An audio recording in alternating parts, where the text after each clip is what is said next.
What's been your biggest surprise so far, Rich, since you started franchising?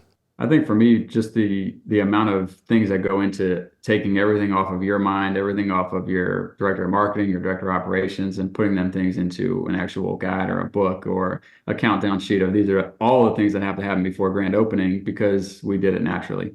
And then you start to write it down and you see, wow, that's 80 pages of things that we did in more detail. I think that's the biggest wow for me.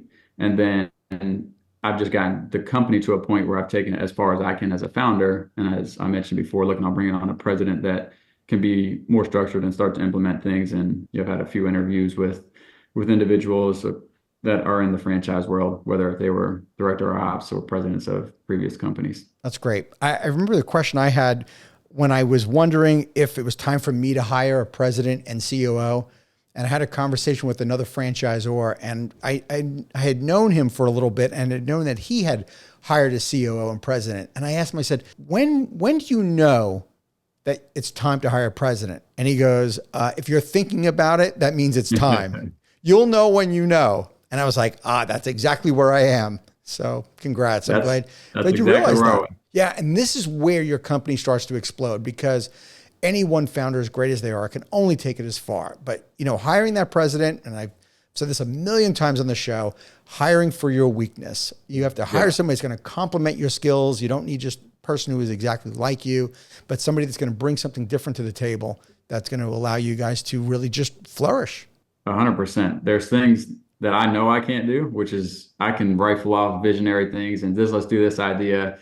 But I need somebody to go implement those and hold people accountable and make sure. And as you're growing, right, it's easy with one location. Right. That's super easy. When Of you course. have multiple locations, plus you're trying to just develop everything you need to develop for a franchise, all those things start to fall through the cracks. So you need somebody that kind of complements you in that aspect. And he can't do what I do, and I can't do what he does. This is the most common description of what we need as an entrepreneur because most likely we as an entrepreneur are the visionary. We weren't the integrator, right? If you were just an integrator and you launched a franchise, you might not have the vision or the drive that you need, right?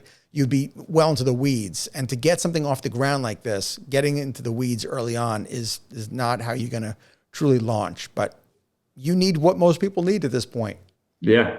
I actually had a conversation with my partner, Truex, and his team about a few weeks ago and said, look, if we want to take this to the next level, I'm at a point now where if I stay doing what I'm doing, we're actually going to move slower than if we bring in the right person. I absolutely agree with that. Yeah. And it's better to do this now before you have too many franchise locations and you're just spinning too many plates at that point. Yeah. You get lost in the mix real fast. Yeah. And you're going to be pulled in a million different directions because your staff is going to grow too. I meant to ask you earlier, corporate staff, how many do you have right now? Yeah, director of operations, director of marketing, and then he has an assistant director of events since we are very heavy on corporate events, corporate parties, and private parties. Then she has her assistant. And then we have our controller, director of development, and then myself. So right now it's pretty lean, and we'll bring on the president as well. And as we grow, since we handle all the marketing in-house, we handle all digital marketing. They handle like on the boots, on the ground marketing in their territories. We'll hire more marketing leads in the locations that have 3 or 4 units. Okay. And going back to training, I'm kind of thinking about now about your corporate staff. Is that corporate training done just in the office or is it done also in the corporately owned location, I would imagine?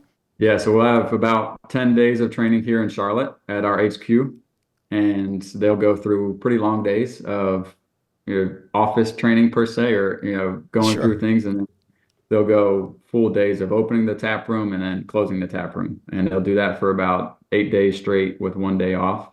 And then we'll send 1 or 2 of our team, our training team out to their location grand opening week, Tuesday through Sunday, to be there to support their team. And we usually tell the ownership or the managers that they're going to do the training while we're out there, and we'll just be there for support before they open, and then we'll support throughout grand opening week. Okay. Cool. Do we get to sample in the tap room during training?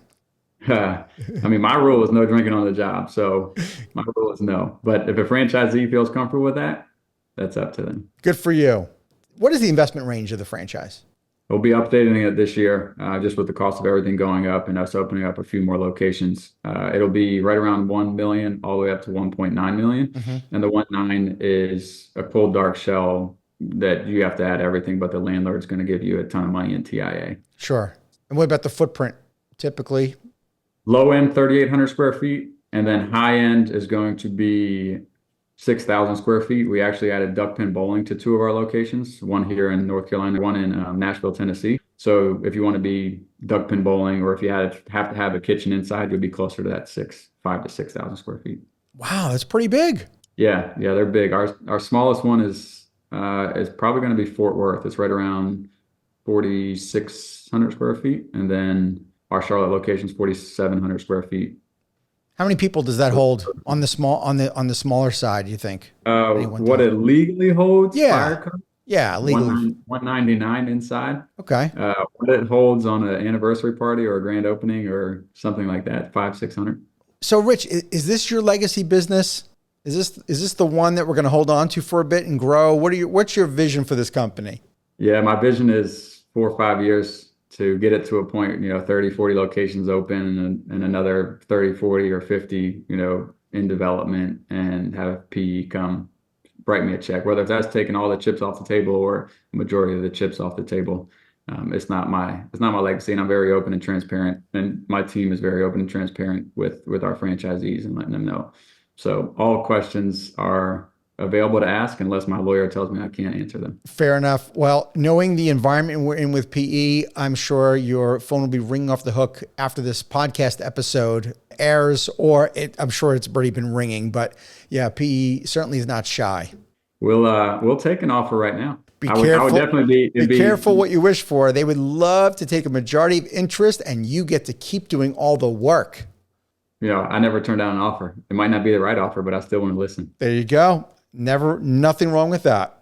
Tell me about when folks are looking to buy the franchise and they're evaluating other franchises, usually in the process too. What's a piece of advice that you give them when they're seriously considering? Because I'm sure you really, during this due diligence period, you want them to be careful. Yeah, I actually just had a conversation with a candidate maybe 2 months ago, and they were looking at other opportunities. And I told them, we want what's best for you. I'd rather you take the time to do your due diligence, dive into the culture, the founders, the team, and make sure that it's a good fit for you.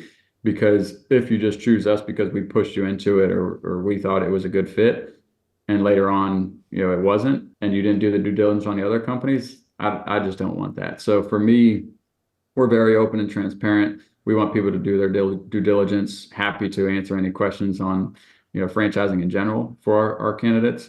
And then they also have to be a good culture fit for us. Like, we don't award franchises to just anybody. And I think that's one of the biggest things.